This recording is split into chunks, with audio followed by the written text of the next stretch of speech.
As a qualified coach and somebody who's been practicing for 15 years, we talk a lot about the ideal version.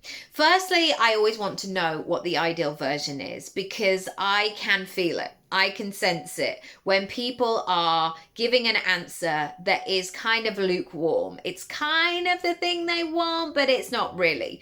We've all been in those situations where we've gone along with what everybody else has done, or we've said, well, I don't really mind. And then we get to the thing and you have that realization, actually, I do mind. This is maybe not what I would have chosen. I wish I'd said something earlier.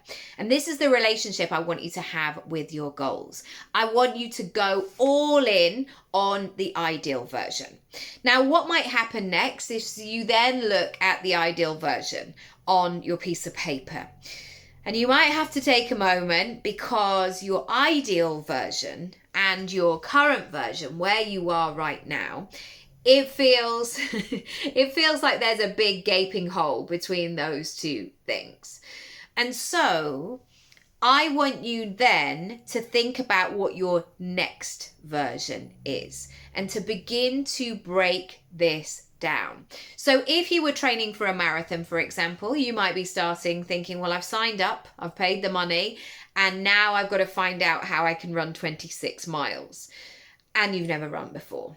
So instead of just going, I want the ideal version, 26 miles, please manifest it for me, you have to work out how you're going to run the first mile and the second and the third and the fourth and break it down in that way.